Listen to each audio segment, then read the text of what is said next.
चलिए आज एक कहानी के सबसे गहरे पहलू को समझते हैं। न्याय, जिम्मेदारी और देवता। देखिए, देवता शब्द जब हमारे कानों में पड़ता है तो जहन में अक्सर एक ही बात आती है, आस्था। हम इसे सिर्फ पूजा से जोड़ देते हैं। लेकिन अगर हम कांतारा की दुनिया में झांकें या फिर उत्तराखंड के ऊंचे पहाड़ों की तरफ देखें, तो क्या इसका मतलब कुछ और है, कुछ ज्यादा है? और यहीं पर इस विश्लेषण का सार छिपा है कि देवता सिर्फ पूजने की चीज नहीं है। असल में देवता एक सिस्टम होते हैं।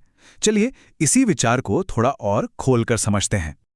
तो सवाल ये उठता है कि आखिर ये सिस्टम काम कैसे करता है। इसकी शुरुआत होती है सवालों से। याद कीजिए कांतारा का वो सीन, जब देवता प्रकट होता है तो वो सिर्फ दर्शन देने के लिए नहीं आता, वो आता है सवाल पूछने। और ये सीन इतना असरदार इसलिए लगता है क्योंकि ये सिर्फ कोई ड्रामा नहीं है, ये एक ऐसी कहानी है जिसे लोग पहले से जानते हैं, उसे समझते हैं। पहला सवाल बड़ा सीधा और साफ है, किसने गलती की? यहीं से जवाबदेही की शुरुआत होती है। और फिर देखिए सवाल का दायरा कैसे बढ़ता है। अगला सवाल है, किसने जमीन के साथ अन्याय किया? ये सवाल एक इंसान की गलती को समाज और प्रकृति के साथ हुए अन्याय से जोड़ देता है। और फिर आता है वो सबसे अहम सवाल, और कौन जिम्मेदार है? ये सवाल न्याय की इस पूरी प्रक्रिया को उसके अंतिम पड़ाव तक ले जाता है। तो चलिए अब कांतारा की दुनिया से निकलते हैं और उत्तराखंड के पहाड़ों का रुख करते हैं, क्योंकि न्याय का यही सिस्टम वहां एक अलग रूप में मौजूद है, जिसे हम गोलू देवता के नाम से जानते हैं। गोलू देवता के मंदिरों में लोग सिर्फ मन्नतें लेकर नहीं जाते, नहीं, वहां लोग बाकायदा लिखित शिकायतें देते हैं।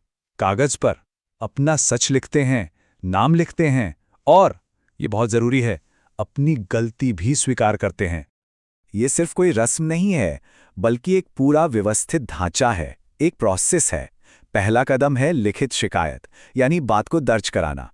फिर आता है सच का बयान, पूरी ईमानदारी से।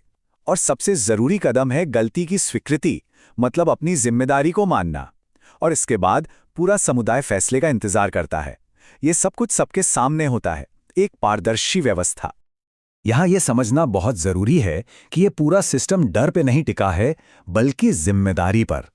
यहां न्याय का मतलब सजा देना नहीं, न्याय का मतलब है संतुलन बनाना।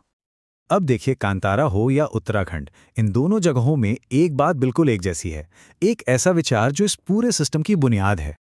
वो मूल विश्वास ये है कि जमीन किसी एक इंसान की नहीं होती, जंगल पर किसी एक ताकत का हक नहीं होता, और देवता किसी एक घर का नहीं होता। ये सब समूह के होते हैं। और इसीलिए जब कांतारा में लोग देवता के सामने खड़े होते हैं ना, तो वो सिर्फ प्रार्थना नहीं कर रहे होते, वो एक तरह से अपना हिसाब दे रहे होते हैं, वो भी पूरे समुदाय के सामने। लेकिन आज के दौर में इन पुरानी व्यवस्थाओं का क्या मतलब है? खासकर आज की पीढ़ी के लिए, जेन-ज़ी के लिए इसका क्या महत्व है?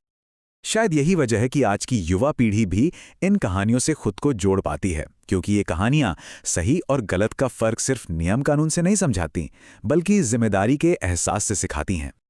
तो इस पूरी बातचीत के बाद हम देवता को कैसे समझें?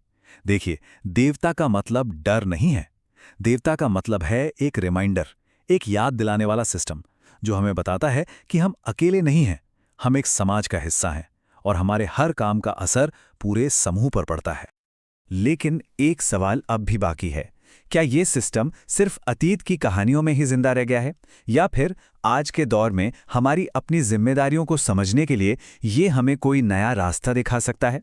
ये एक ऐसा सवाल है जिस पर सोचना बहुत जरूरी है, और इसी की पड़ताल हम अपने अगले विश्लेषण में करेंगे।